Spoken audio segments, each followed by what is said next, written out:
Yes, guys, the legs are all out again, but you have free will, so if you do want to look up here and not look at me, please continue to do so. So I just want to clear that up there because everyone keeps saying it. Anyway, back to the football.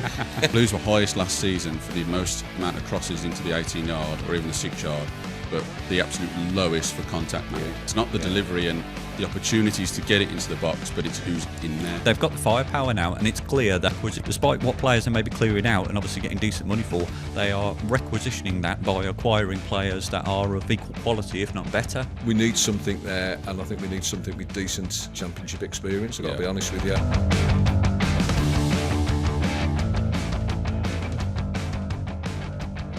Welcome back, fellow Blues fans, to the Free Blue Boys podcast. Thank you to all our viewers and listeners for joining us again. But of course, as always, if you are new to the channel, please subscribe. It is free to do so. Like if you enjoyed today's video and hit the bell notification button so you never miss a new upload from the Free Blue Boys podcast. And while you're at it, drop us a follow on our social media platforms, links to which are on the screen for you now and down in the description below. Gentlemen, pre-season is concluded and we head on full steam into the 26-27 EFL Championship season. How are we feeling? Yep. Very happy about the Barcelona game. Yeah, very. Enjoyed it. Not too bad. Friday night, beating Barcelona. B, C or D, whichever one you want to take your pick. No first team players there, but it was a good night all round. Obviously, we talked about it on the post-match. If you guys haven't checked that out, please do. 2 goals, August Prisk and, whoa, as we keep saying, John Solis. So that was good to see. And obviously Jude Bellingham himself made an appearance, so that was good. And Dad, you got a picture with Stephen Knight, didn't you? I did indeed, yeah. It's good to see the creative man himself, you know, Peaky Blinders and Taboo and this town. It was nice to see him. And obviously, we saw him last season. Well, I saw him, didn't I, last season at QPR as well. So I definitely saw him. We were 2-1 down. Obviously, you guys know what happened. And Dad said, it's all right, I saw Stephen Knight. I thought, yeah, I did see Stephen Knight. And the thing is, he told me when I saw him on Friday, he said, oh, you're at QPR, weren't you? Did, yeah. You're the three boobs, aren't you? Yeah, that's it, yeah. It's a bit of a running joke, guys. We're not going to explain it right now, but it's probably not a good idea, is it, really? But anyway, well, I mean, what a night, really, though. You know, what a great night it was. Yeah. I don't mean Stephen Knight, I mean the night itself, really. That's right, it was just kind of relaxed. It was nice to see people mixing. We said all this on Friday anyway, really, but the reaction that we've had from people since then to the post-match have said similar things. Yeah, they have. People that were there, they would have known exactly what we were saying. I think some of the guys who were abroad, make comments. They're kind of a bit jealous. I think they missed out on it. Had a few comments to that effect.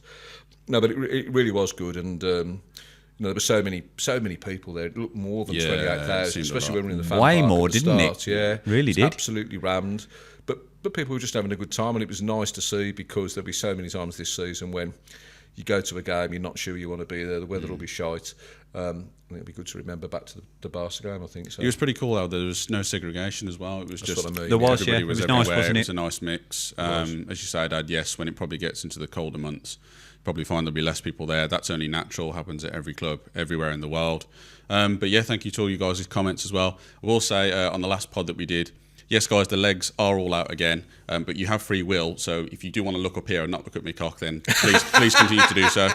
So I just want to clear that up there because everyone keeps saying it. It won't be long before the shorts are no longer there and the trousers go back on. So do not panic. It's completely fine. Anyway, back to the football. Dan, obviously, as you say, we go back to the championship season, technically in just under 2 weeks. Obviously, we've got Swansea away in the cup first, which is a bit jarring, but nonetheless, the Swansea.com stadium hopefully see us through to the next round. Hopefully. It's typical, isn't it? We always seem to draw a championship team, don't we, really, in the first round. It always tends to be our endeavour. And a lot of the time, it either tends, and I was kind of surprised that we didn't end up getting Blackburn away, because how often does that happen? Although I think maybe that's reserved for the FA Cup exclusively. Yeah, it's coming somewhere. It is. But it sees us, as you say, travel to the Swansea.com stadium. They've had quite a bit of movement in and out, Swansea have. They've spent a bit of money, but they've also offloaded quite a bit. Yeah. Ethan Galbraith's probably been the most noticeable, going for just shy of 12 million quid. Yeah. And I've said it off camera, haven't I, before we started up the podcast this evening. I don't really believe he's worth that kind of money. No. I mean, he's an important player for them, but I really don't believe he's worth even 10. Well, he's only been there one season, hasn't he? I think it was Leighton Orient before that. When we played against him in League One, I don't think he stood out. He didn't seem to be one of those performers. For one of their most influential players, I mean, obviously, for Brocknick was obviously the most standout player. Yeah. And there was dubious whether or not he should have had a goal against us at home. Obviously, we nicked it with the man down under, or the Lynn down under, should I say. We did. We had a 1-0 win, didn't we, at home? I think we drew away, didn't we? Yeah. 1-8, yeah. Paddy Roberts scored. At the Swansea.com stadium. So it's going to be all to play for, I think. It's quite a good almost warm-up game, or final warm-up game, without necessarily being a pre-season friendly going into the championship season, because inevitably you are playing a championship team. So it'll be interesting what kind of lineup we have going into the game, really. I would probably imagine, going off of Chris Davis's cup games last season and the one before that, he will go strong. Just in the fact that we were talking about it when we were down on the way back to the car after the Barcelona game, and you probably said that, I think you were saying that, maybe he won't go as strong. And the only reason I thought he will go strong is because it's no different than a pre-season game where you want to put more minutes in the legs of the boys that you're actually going to play. Of course. And the only way you do that is by playing them. So I would guess we're probably going to go strong. Completely full strength, I don't know. It depends on injuries and people coming back, and obviously we'll get to, but there'll obviously be some more ins yet and some outs. But I think we go there and just implement what we've been trying to implement throughout pre-season, which is obviously going a little bit more direct, focusing a lot more on set pieces, and it was great to score from a set piece against Barca. And the set pieces in general, we looked a little bit more threatening, didn't we? I think so, yeah. I think the work that's been done on that will come to fruition, but it could take time to bear, the kind of fruit that we need to propel ourselves to the upper echelons of the league. But yeah, it's a good start. They're not the biggest side, but you've still got to score, haven't you? At the end of the day, it's good to see Solace on the end of that. It is. I think somebody was saying on another podcast that the first contact might be the thing that was the problem. Do you know what I mean? Yeah. Because as soon as you get the first contact, chaos ensues, doesn't it? Anything can happen. You get deflection off somebody. If the keeper parries it, if you kind of made a goal-bound effort, then somebody else can pick up the rebound. Or in Solis's case, just get in there. Blues were highest last season for the most. In fact, I think the third highest for the most amount of crosses into the 18-yard or even the 6-yard, but the absolute lowest for contact made. Yeah. And that tells you a lot of what you need to know. It's not the delivery and the opportunities to get it into the box, but it's who's in there. Yeah, I think it's a change in dynamic, in effect, and that's what Scott Fry is trying to effect at the moment, isn't he? To get that working in that manner, in the way that the clubs that got a lot of set piece goals last season did. Yeah. So we'll see if, how and when that comes out. I mean, the good thing about the Swansea game is it's a free hit in as much as there's not 3 points riding on it. No. But it is Championship standard opposition. They have a number of players who've come in, obviously, we'll go through all of them, and I know, Joe, you're going to speak about one of them in a moment. But they've replaced some of those that have left with decent standards, but for decent money, actually. They've spent about 15 million quid. Yeah. Obviously, their books are probably balanced, but nonetheless, it's still a fair outlay, isn't it? It is. So I think we'll be tested, and I think we'll probably see as close to a first team for us as we can. Maybe with Kobe Maddox and Maswi perhaps on the bench as well. Perhaps, maybe. To continue their education. I'd like to see a bit more of Maddox. I thought he's given a good account of himself during pre-season as well. Really like the look of him. And Maswi as well, out on the left. Yeah. They've done well, and Bateman, I think, has shown something. But I think the kids probably need loans. But if they're in the squad for that particular match day, then great, all power to them, But Absolutely. But I know that Swansea brought in a player that you admire, haven't they? Yes, his name escapes me right now, but they did get him from Motherwell. What's his name? Elijah Just, isn't it? Yeah, it's a bit of a funny name, actually. It is a little bit. I read something earlier where it said Elijah just played X1. I thought, but that's a bit confusing. Yes, signed him from Motherwell. Obviously had a very notable World Cup, scoring 3 goals for his country in New Zealand. He's a young player, attacking midfielder. Obviously, I think he's played a lot of his time, actually, in the Danish league. But obviously moved what you would say is probably a linear step up to the SPL last season, and now really another step up into the Championship. But he could be a threat to to us and anybody in the league. They've made some really savvy moves, I would say, and I think they'll continue to do so, because I think Swansea is sort of those team that they're sort of under the radar a bit. Yeah. Obviously, you mentioned Rapotnik earlier there, Dan. He's just signed himself, I think, an extension to 2030. Back in May, he signed that. So, I'd imagine he's going to be there with the goal tally once again. But they're another side that could go a bit under the radar this season and sort of just slip their way into the top 8. They could do. They've got the firepower now, and it's clear that despite what players are maybe clearing out and obviously getting decent money for, they are requisitioning that by acquiring players that are of equal quality, if not better. And like you say, Joe, it's for for just it's sort of a linear step up to the SPL as with Motherwell he played last season, and by all accounts he had a good season for them. Yeah. So they've acquired a player that's proven at that level, and you almost think that it's almost like a lateral movement from the SPL into the Championship. I would argue that it's a step up. I think it's far Probably more competitive in the Championship. But when you've got that kind of experience, it sets you up well for a step into the Championship, and we've seen it with plenty of SPL players before moving over, minus Kyogo, I should say. The promise that never delivered, and obviously, as we say on the last podcast, we wish him well in his move over to the US to LA Galaxy. But it'll be an interesting game. I think it'll be competitive for both, and both sides will be by and large putting out their first team. I mentioned there, Joe, I think Davis takes the cup competitions, both the league and the FA Cup, very seriously. And I think we do take that seriously, particularly the FA Cup, because that has more potential to land us with Premier League opposition, as it did last season at home to Leeds United. It was a great game, thoroughly enjoyed that as well. So hoping for more of the same this season as well. But in terms of movement for ourselves, obviously we've seen the acquisition of Luis Vazquez. We saw a little bit of him against Barcelona, not very much. I think his only touch that he really had in the game was the penalty that he missed. Again, as we said in the post-match, it's nothing really to judge him on, really. But of course, we've seen the inward movement of Christoph Lund as well, a left back. It's good to see that club have reacted so quick to the departure of Kai Wagner, we needed that. with somebody of equal, if not even better quality from what we've seen as well. So it'd be good to see both of them feature, hopefully against Swansea as well. See a little bit more what Vazquez can do. Obviously, we know his quality, the type of goals he can produce. Massive guy, bigger than I expected actually. And when you see it in person, bit of a shithouse as we know. Argentine as well, and we know what they're like. Christoph Lund, obviously got a good reputation. He's young, he's quick. Intelligent player from what we gather as well. Hopefully he can offer a delivery, but obviously he's got the competition of Cochrane in that position as well, and we saw from the Barcelona friendly what kind of quality he can produce as well. Almost scored as well, Cochrane as well. Good effort on goal as well. We absolutely popped for that, didn't we? We did, didn't we? I think we weren't the only ones as well. So it'll be interesting to see what kind of team we put out against Swans, but I think it'll be a strong team. Yeah, I think it will be a strong team.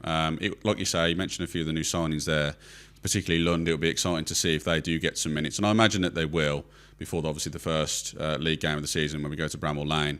Be good to see them getting there. It was a shame actually Vazquez missed his penalty, didn't he? In the shootout against Barcelona. Wasn't the best penalty either. No, it wasn't the best. I think a bit of nerves had got to him maybe, and I would say first game at home in front of the home crowd. Yeah, but I'm sure the guy will get there. As far as any rumours that are going on at the minute, I have seen a little bit of something today in regards to nothing sort of finalised or anybody sniffing about, but there are just rumours about Lee Buchanan potentially having a low move because he's attracting attention of some clubs in League One. The names of the clubs I don't know at this point. I actually think that would be a good move for him. I think also it'd be a good move for Blues because of the obvious, getting 2 injuries in a row like he did. I think it'd just be smart for us to keep a hold of him, but just let him have minutes out there where he can get more minutes in him. Because there's naturally a bit of competition at left back at the minute. Not to say that Booker couldn't play there, because before he was injured in his first one, he was an absolutely fantastic player. I mean, I remember him even when he was playing under Wazza, and he was really good there. So, and then the other major rumour that's going on at the minute, by the time you guys actually watch this, it could be completely dead in the water, or he's wearing the coral golf shirt. Is Joe Geldhart. Now, he obviously speaks for himself. Obviously on loan at Hull City last season. Come from Leeds, he was very impressive, wasn't he, Dad? Yeah, that's a complex one, isn't it? Because Hull are being kind of very holding position about it, really. I saw an interview on a very nice yacht, actually, Hull's owner, somewhere. You meant you were on a yacht then? Well, I wish I was, to be honest. How we invited? You think fuck off. Get that quiet, didn't you? Yeah, right. No, just me, really, on my own. You and Stephen Knight, yeah? No, I wouldn't fuel that rumour, to be honest. Yeah, a bit dodgy. It is a bit dodgy, yeah. We just get a pedal boat, me and you. Yeah, we do. He nicks my writing as well, so it's just not permitted. Anyway, get back on it. Yeah, so the Hall owner was saying, and I find this a bit of an insult if I was Joe Geldhart, is we'll have a look at him when we signed our main targets. Okay. Yeah. So what does that make me? Thanks, mate. Yeah, thanks for that input. Yeah, it's an endearing level of confidence, isn't it, in your signing? Fuck you. I'll go and sign for somebody else. So I don't even know whether they're really in the race. No. Okay. It's interesting to hear that. He's not going to play for Leeds. He's not been on their pre-season tour, so he's not included in that. So he's obviously looking at a move somewhere. Now, there'll be other Championship teams and maybe some abroad, I don't know. He'll be looking at him. What would he offer? He's definitely going to be... He's a Stano type, isn't he? He is. He had a better season last season than Stano. If you consider the level of success he had with the team he was playing with, he was more consistent. Stano, I think, has got better stats overall. They're about the same age from a career point of view.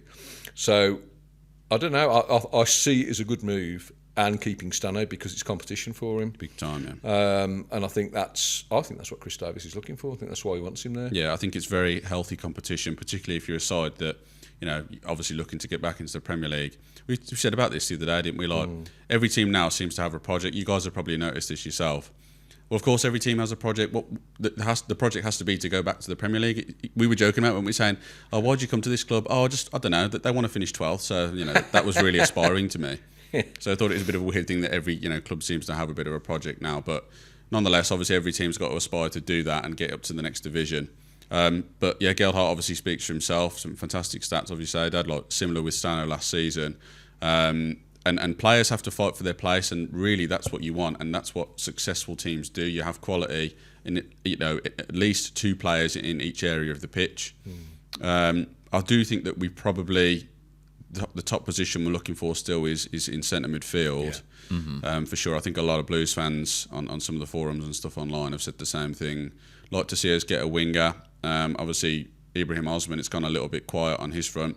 And interestingly enough, with us talking about Swansea, they are one of the names that are apparently in there to have him on loan from Brighton that we're supposedly competing with. So, I would love to see him come back to Blues. Failing that, I'm sure Blues are putting all the work behind the scenes, as I think Jeremy Dale said on a recent little video to quieten the fans down a little bit. There's a lot of things going on working behind the scenes. So I have faith in the club to bring us the product. So there's another name that's come up on the left wing, a left winger from Basel, who's played in the Europa League for him as well. So decent standard, 27. I think he's right-footed. His name escapes me at the moment, but his name's been mentioned today. Okay, Somebody we're looking at. I guess that's good, but right-footed implies inverted winger again, and I think we need people to go around the outside. Yeah, I think we do, particularly as we've naturally got down the right side with Carlos Vicente now as well. Exactly, yeah. And with more direct approach that we're having now as well. Exactly that. But Dan, I think I'm right in saying that have you not heard something about Stano on the whispers today somewhere? So I think this links into Gelhardt, what you were talking about, potentially seeing Stano move out and away, potentially going to Hull City, as Hull City have naturally had some interest in Stano as well. Obviously, this wouldn't be an exchange for Gelhardt for Stano, with Stano going to Leeds. I don't think he would potentially move to a Premier League club. I think one day he will be that standard. I just don't think maybe right now. I don't think he would feature in a starting lineup in the Premier League either at the moment, particularly when the choice of forwards, particularly with Dominic Calvert-Lewin being already at Leeds as well. I don't think he would feature there. But I think potentially the likelihood out of the two, I think Gelhardt would be probably competition for Stano rather than seeing Stano move away from the club. And healthy competition, or direct competition as it would be in this case, particularly with his position being the same as Gelhardt, breeds a better standard of player. Yeah. Maybe there's a bit of complacency with Stano coming in. I know a few of our viewers and listeners have said that he hasn't quite been the same maybe when he's come back from his injury. Hopefully, this will be the catalyst that he needs. On paper, Stano scores more goals, and they're a similar kind of player. But I don't think that competition will do him any harm. And I think it offers good cover as well, because if we're not going to be acquiring Osman again, even on loan, let alone on a permanent, and permanent might be a bit too much of a stretch for us financially. I think if he is going to go anywhere, Osman, I think it is going to be on a loan basis, whether that be us, whether it be Swansea or another championship club. But I do agree with you, Joe, as well. I think I'd love to see Osman come back. Yeah. But as far as Stano's concerned, potentially we might see a permanent move away for Stano, in which case that will be a blow for us, because we know how popular he is amongst the Blue Noses, how hard he works for the team, how he links the play up as well. Brings the ball in from out wide as well. It's not his natural position, and Stano hasn't really played his natural position for a long while now. We've accommodated at 10s as well. Obviously, Dutch has been in there as well. I think Stano, his most impressive trait from last season was his chance creation. I think it was as well. And that shows very, in the high. Statistics as well, doesn't you get it? a lot of people shithousing online saying, oh, you pay this amount for Stano because he hasn't scored this goals and that many assists. Yeah, but he created a lot of chances, and it's up to whoever's on the end of that. And there's a good chances created. We're not talking like half, type chances. These are chances you should put away. When you're talking about XG and such, like if you get somebody better on the end of that, i.e. like Prisk or Vasquez, or even from the wide right with Vicente, get those players on the end of it, and we can be more, have more conviction about our strikes. and not hit the woodwork 27 times or something ridiculous, then we can put it in the back of the net and make more of it. So he's a very valuable player to us, and I think the healthy competition is important.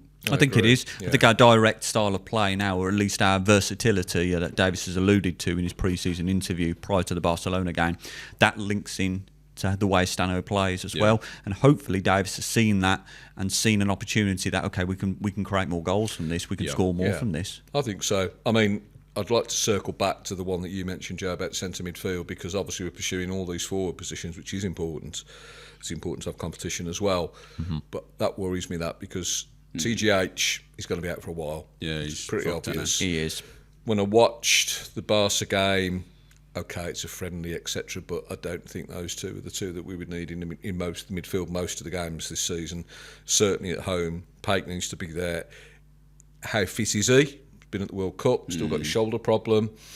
How many games can we get out of him? Is he going to perform away from home? Surprised he didn't have that surgery. Yeah, talked about it, I think because he wanted to play in the World Cup, didn't he? I think that's what screwed it, and he also wants to, keep playing this season. So I'm concerned about that.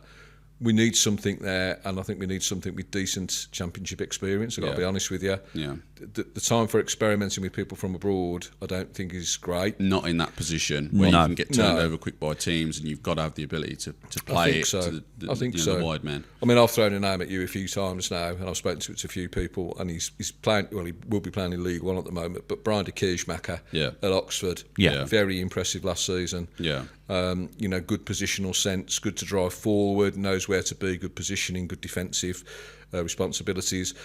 I don't know what Oxford's situation is, other than they've got a transfer embargo, so I don't know how players going out affects them. But if I were thinking about trying to get somebody who's got good championship experience and a good high ceiling as well, because he's only 25, that's the guy I'd be thinking. If you'd asked me a few weeks ago, I think I even said it to you. I think he's just signed like another year deal maybe at Albion, but Alex Mowat, lots of experience, good on the ball, uses his head well. That would be a great player for us to have in. But I think he's just signed another year deal or something at Albion. So Albion would have been keen to hang on to him as well. I would say so. Still would be, yeah. He's a bloke with a lot of experience, isn't he? And when you want somebody to kind of oversee a team of players that are coming in, younger players that are coming in at the moment, Albion have done some good recruiting. You want an experienced head like that, don't you? Who's going to kind of motivate people and know how to pull strings from midfield. But I couldn't see him leaving Albion, to be honest. But it is a gap that we do need to fill for sure. Blues have obviously looked a lot at the front men and the wide areas, as I think they said that they were going to throughout this the summer transfer window. But obviously we signed a centre half, got Beadle in on loan. But centre midfield, I think that's where you win and lose games, and the fine margins of this league that you guys know about. And we saw how many times last season we got turned over, particularly away. You have to be rigid and really strong in that area and not get bullied. So it's really important. Agreed. How's it going, fellow Blues fans? Hope you're enjoying the channel so far and liking today's video. I wanted to take a minute of your time to talk about our sponsor, Bangla Lounge Indian Cuisine. For these three Blue boys, Bangla Lounge has been the go-to choice to enjoy the very finest in Indian cuisine for over a decade now. Made with the freshest ingredients using authentic recipes, Bangla Lounge produces some of the best Indian cuisine that I've ever tasted. And if you enjoy takeaway at the end of the week, orders for collection and delivery with 15% discount, ordering direct through the website. If you enjoy a sit-down meal, you can enjoy this for a 2-for-1 offer, running up for Sunday to Thursday every week on main courses. Or if you're celebrating a special occasion, such as a birthday, Bangla Lounge offers a buffet restaurant every Sunday, running from 5:30pm to 10pm. So if you like a tasty curry or a sizzling tandoori, get yourself down to Bangla Lounge Halesowen. Links in the description below of our video. And if you would like to fine dine after a win in the B9. Thanks very much. Now back to the podcast. In light of what players we have available for selection in the first round of the League Cup this Saturday, as of recording this on the Monday against Swansea City at the Swansea.com Stadium, what do we think the starting 11 might be for Blues? I think it will be Beadle. I would be tempted to say Allsop, but I think Beadle will, because we were talking about it being another game before the game. So I think it's important that he's in there. And given the championship level of opposition as well. Yeah, I would definitely say so. I think Laird will probably play. I think that kid is slowly starting to come back as long as he don't get any other major knocks. I think he'll be in there, and he looked fit at the end of the Barcelona game. Scored his penalty as well taken. Middle two, it's a bit of a lottery. I think obviously Clara will be the one, but whether it's Fry or Neumann, I'm not too sure. But I think I'm going to go with Neumann. And then I feel that Alex Cochrane will start at left back. I think agree. we will see Lund there at some point, but when, I'm not too sure. John Solis and Tamaki Awata in the middle. And then I think I would probably go with Vincente on the right. I think Jay will be on the left, and in the middle. There was an argument maybe for Stano in the middle, but I feel like he'll put him out wide. And I actually think we'll see Vasquez behind Prisk. Okay, interesting. That's not a bad call, actually. I was thinking more of the Fujimoto thing, but I think... I think Vasquez offers more physicality. And I does. think that was That's- evident even yeah. against a team like Barcelona that aren't I was naturally thinking, yeah. known for their physicality. I think it's a chance as well to be able to kind of try it more on the set piece thing as important. well. I think so as well. See how that works out. Yeah, I mean, I don't think Dimmy will be fit enough No. to No, start. nor me. He might be on the bench. I think the only one I might dispute with you there, Joe, I agree with the team generally, is that Boz might start instead of Laird. Maybe they're just trying to manage him. I'd also agree with that. And I also think Dale Fry will start ahead of Neumann as well. He might well do. It depends on the status of injuries, doesn't it? Yeah. It does how, really. How far people are, kind of along the road with those things. But there's a few others, Paddy Roberts, will be on the bench as well. Scott Wright probably. I would think. I don't know where Dutch is. He's probably still flying back, isn't he? From Germany. Yeah, somewhere, yeah. and Probably with done a his- U-turn to Germany already. with his own fucking wings, I think, as Stopped well. at the bar somewhere and on a freighter ship probably somewhere as well. So I think he probably has done. on his yeah. way back. I think broadly speaking, I think Joe's kind of put his finger on the pulse of the first 11 there. I'd to be say so. honest with that I'd team, agree. yeah. And any score predictions? So I actually think we'll see a repeat of the league fixture away last season. I think it'll be 1-1, and it'll go into extra time. It won't. Oh, is it not extra No, time? Of course it's not, straight isn't to it? penalties. It's straight to penalties, isn't it? Yeah. I'm going to go with a Blues win on penalties then. Ooh. Any score prediction on the penalties? Another 3-2. I think it'll be 4-2 Very good. on penalties. Dad? I think we'll see a couple of saves and beat them. Yeah, I'll go with that as well, actually. I think I'm going to go with 3-2 on penalties, though, just to be different. I'm going to go a 1-2 Blues Okay. at the end Very of good. 90 minutes. And your goal scorers? I think I'll go with Jay will get one, and I think Chris Clara will score from a corner. I think August Prisk will get the one for the 1-1, And I think leading into penalties for me. Vicente. Centre, wouldn't mind a bit of that. Yeah. Yep. So all wins, and we're now going to exit that cup, and it'll then be over to the FA Cup after that. So can't Yep. wait for that. And for our Bollocks third till January. round draw to Blackburn away at Ewood Park. Yep, yep. Look forward to that. Great away day though. Also, so It is a good, well, yep, for one I'm yet to do. Yeah. I think we were going to do it this year, but I think you guys are away over the Christmas period, so I might end up doing it myself. You never know. Any Blues No, I fans suppose I could, wanted yeah. to go with the legs here. Go for it. Yeah, why not? Yeah. All journeymen welcome Yep. for the trip to Blackburn over the Christmas period. But Indeed. as gentlemen, thank you very much for your contribution as always. Most enjoyable. Pleasure, sir. Fantastic. Good stuff. You're welcome. And as always, fellow Blue Noses, like, subscribe. It is free to do so. And hit the bell notification button so you never miss a new upload from the Free Blue Boys podcast. And let us know in the comments section below. What do you think the starting 11 will be going into the first League Cup round draw against Swansea City at the Swansea.com Stadium, and your score predictions as well. But until next time, fellow Blues fans, join us at the post-match reaction on Saturday following the game against Swansea. But until next time, stay true to the Royal Blue and keep right on. Keep right on.